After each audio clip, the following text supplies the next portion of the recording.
नमस्कार मेरे प्रिय विद्यार्थियों, आप सभी का WOP के इस चैनल डॉक्टर विनी शर्मा में हार्दिक स्वागत और अभिनंदन है। आप सभी के सामने उपस्थित है डॉक्टर विनी शर्मा। आज हम आपको पढ़ाएंगे भारतीय राज्य का स्वरूप, जिसमें गांधीवादी दृष्टिकोण की हम चर्चा करेंगे। पिछले वीडियो में हमने उदारवादी दृष्टिकोण और मार्क्सवादी दृष्टिकोण के बारे में विस्तृत रूप से चर्चा की थी। अब इस वीडियो में हम गांधीवादी दृष्टिकोण के बारे में चर्चा करेंगे। प्रिय विद्यार्थियों, आप सभी को पता है कि राष्ट्रीय आंदोलन में उदारवादी और उग्रवादी नेताओं का काफ़ी योगदान रहा, जिसमें सुरेंद्र नाथ बनर्जी, गोपाल कृष्ण गोखले, लोकमान्य तिलक, लाला लाजपत राय के नाम उल्लेखनीय हैं। गांधी जी के आने के बाद गांधी जी ने अपने नेतृत्व में 1920 और 21 में असहयोग आंदोलन चलाया। 30 और 34 के दौरान सविनय अवज्ञा आंदोलन चलाया।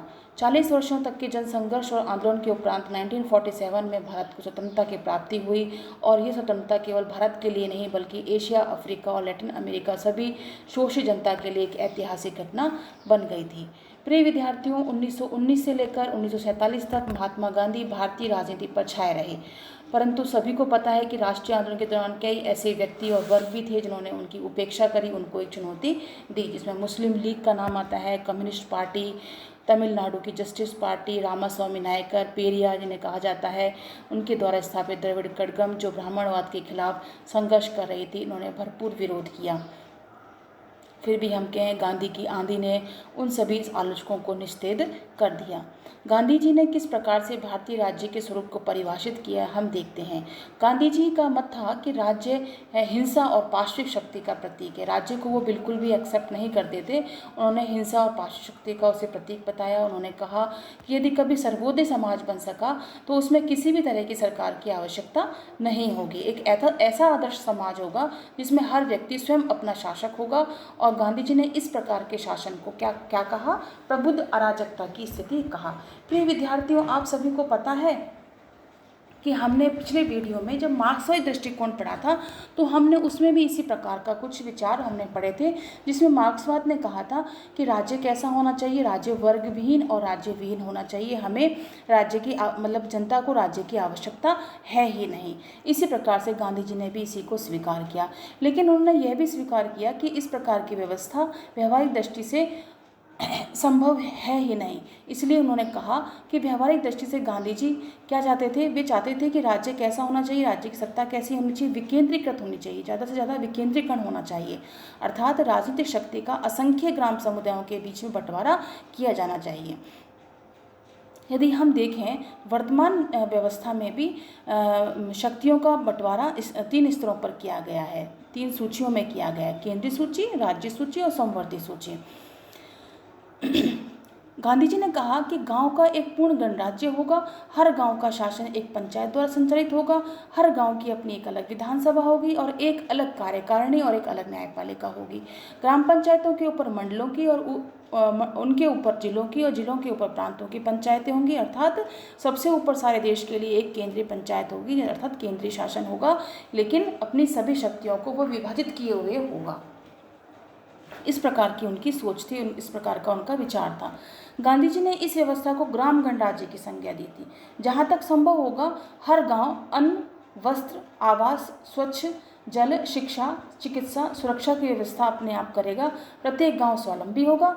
ऊपर की पंचायतों का नीचे की पंचायतों के सदस्यों द्वारा अप्रत्यक्ष रीति से चुनाव होगा।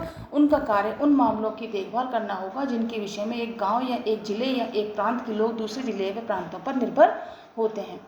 ग्राम राज्य पूर्णतः एक अहिंसक व्यवस्था होगी, जिसमें किसी प्रकार की हिंसा नहीं होगी।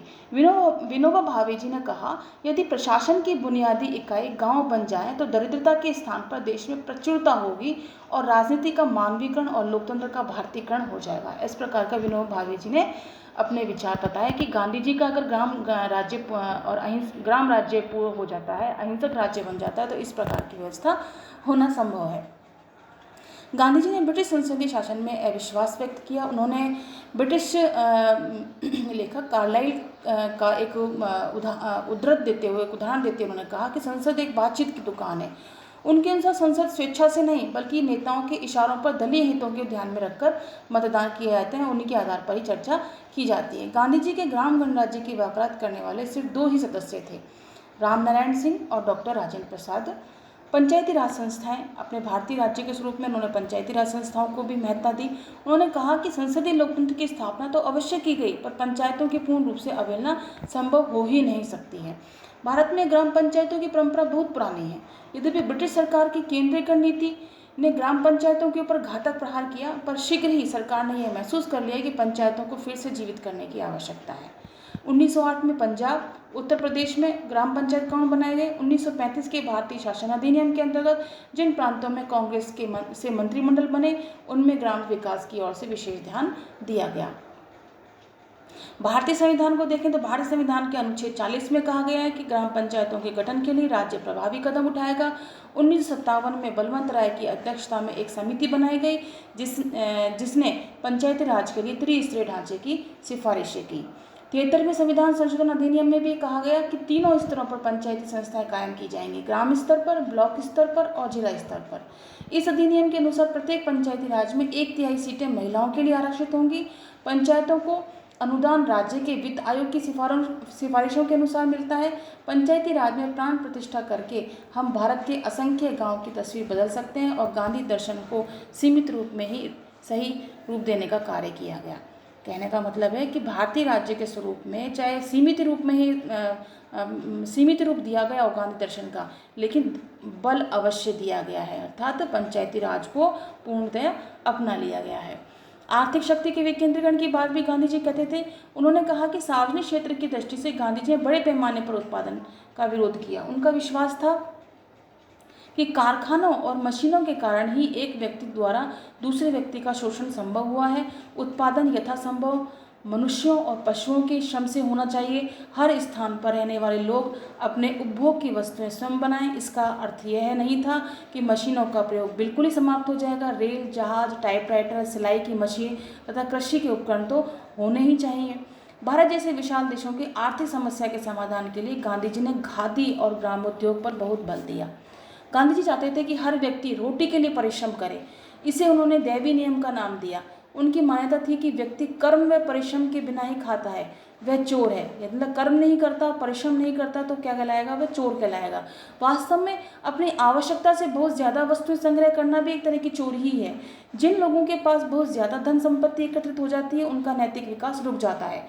इससे न केवल क्षमता फैलती है, अक्षमता फैलती है, बल्कि नैतिक जीवन का भी ह्रास होता है। गांधी जी वर्ग संघर्ष के भी विरुद्ध थे। वे चाहते थे कि पूंजीपति अपने को संपत्ति का ट्रस्टी यानी न्यासी समझें और अपना धन लोक कल्याणकारी कार्यों में लगाएं।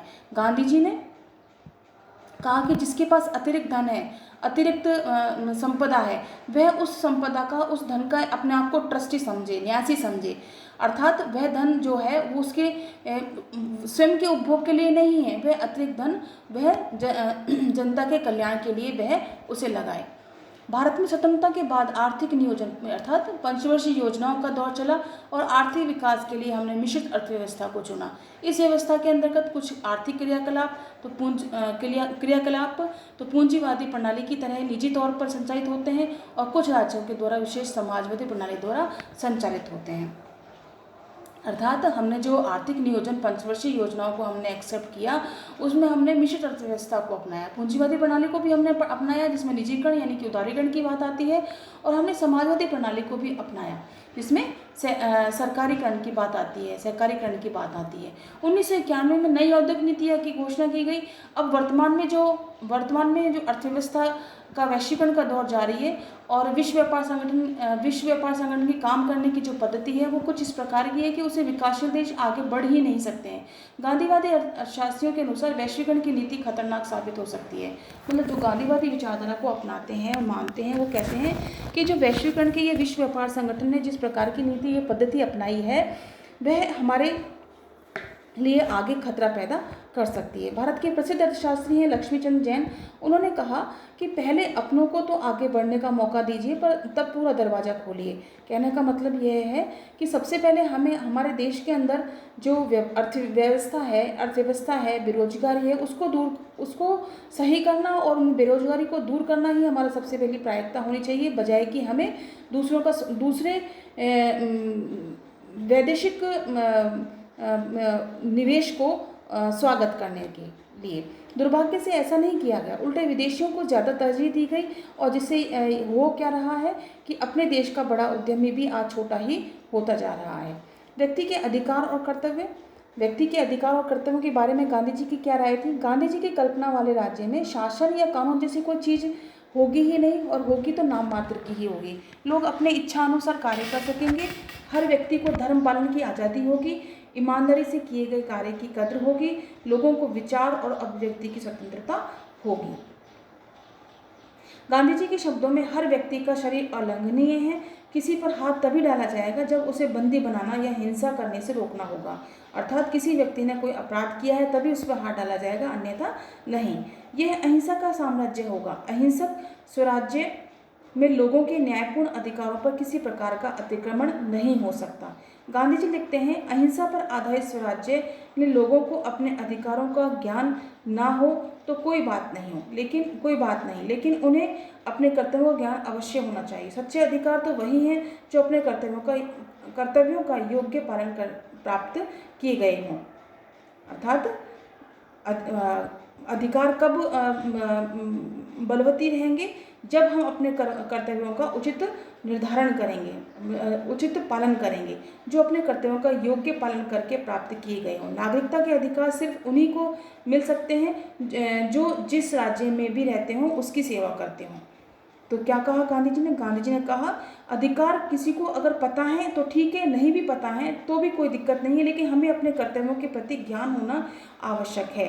अगर हम अपने कर्तव्यों के प्रति अब ज्ञान रखेंगे, जागरूकता रखेंगे, तो निश्चित ये अधिकार हमें स्वतः ही मिलते चले जाएंगे। भारतीय संविधान द्वारा स्वीकृत अधिकार इस प्रकार हैं: समता का अधिकार, स्वतंत्रता का अधिकार, शोषण के विरुद्ध अधिकार, धार्मिक स्वतंत्रता का अधिकार, संस्कृति और शिक्षा संबंधी अधिकार, संवैधानिक उपचारों का अधिकार। लेकिन अधिकारों के साथ ढेर सारे प्रतिबंध भी जुड़े हुए हैं, अर्थात हमें अधिकारों का उपभोग करने के साथ साथ उन कर्तव्यों का भी उपभोग करना होगा, कर्तव्यों को भी अपनाना होगा। गांधीवादी विचारक यह मानते हैं कि भारत में व्यक्ति की स्वतंत्रता के बजाय राज्य की सत्ता पर बहुत ज़्यादा बल दिया गया है। अतः इस संबंध में यह कहा जा सकता है कि गांधी की प्रतिष्ठा आसमान को छूने लगी थी, पर कांग्रेस ने गांधीवादी राज व्यवस्था या गांधीवादी अर्थव्यवस्था को कभी अपना लक्ष्य घोषित नहीं किया। इसी प्रकार से ग्रेट आस्टिन है, वो लिखते हैं, कांग्रेस ने क्योंकि गांधीवादी आधारों को स्वीकार नहीं किया, इसलिए उन पर आधारित संस्थाओं का निर्माण वह कैसे कर सकती है। समाज सुधार कार्यक्रम के रूप में गांधी जी का विचार। गांधी जी की सामाजिक न्याय की अवधारणा सर्वोदय के सिद्धांत से स्पष्ट होती है। सर्वोदय का क्या अर्थ है? समाज के प्रत्येक सदस्य का मंगल अथवा कल्याण, अर्थात समाज के हर सदस्य का विकास। सार्वजनिक कल्याण की दृष्टि से गांधी जी ने जो रचनात्मक कार्यक्रम चलाए उसके प्रमुख मुद्दे इस प्रकार थे, जैसे छुआछूत का उन्मूलन, दलितों का उद्धार और दलितों को मंदिर में प्रवेश मिले, गोरक्षा, शराब, अन्य मादक पदार्थों का विरोध, कोड़ियों की सेवा, नई तालीम अर्थात नई शिक्षा प्रणाली का स्वागत, संतति नियमन और स्त्री शिक्षा। इन सभी ये उनके सारे रचनात्मक कार्य थे। इन सभी पर उन्होंने बहुत ही जोर दिया। भारतीय संविधान के कई प्रावधानों पर गांधीवादी दर्शन की स्पष्ट छाप देखने को मिलती है, जैसे छुआछूत का उन्मूलन किया गया, हिंदुओं की धार्मिक संस्थाओं को हिंदू समाज के सभी वर्गों के लिए खोल दिया गया, अनुसूचित जातियों और जनजातियों के लिए लोकसभा और विधानसभा और सरकारी नौकरियों में विशेष आरक्षण की व्यवस्था की गई। इसके बाद आता है राष्ट्रवाद और अंतर्राष्ट्रीयवाद। गांधी जी भारतीय राष्ट्रीयता के कर्णधार थे, साथ ही विश्व शांति के भी बहुत बड़े समर्थक भी रहे। उनकी राष्ट्रीयता संकुचित थी या स्वार्थमूलक नहीं थी।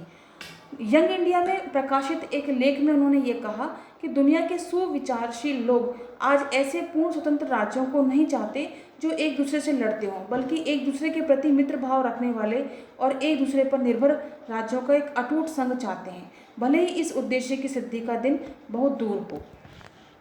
गांधी जी ने कहा कि हमें इस प्रकार के राज्यों की आवश्यकता है जो पूरी तरह से स्वतंत्र हो, सब एक दूसरे के साथ मित्र भाव रखें, कोई किसी के ऊपर किसी प्रकार की निर्भरता नहीं हो, कोई किसी को किसी प्रकार से शोषित ना करे।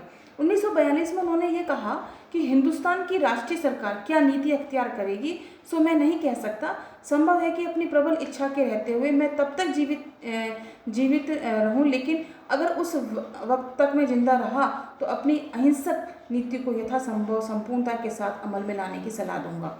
कहने का मतलब है उन्होंने यह कहा, उनके अंतिम वचन ये थे कि अगर मैं जीवित रहा तो निश्चित रूप से मेरा राज्य कैसा राज्य होगा, अहिंसक राज्य होगा। गांधी जी ने लघु कुटीर उद्योगों पर भी विशेष बल दिया।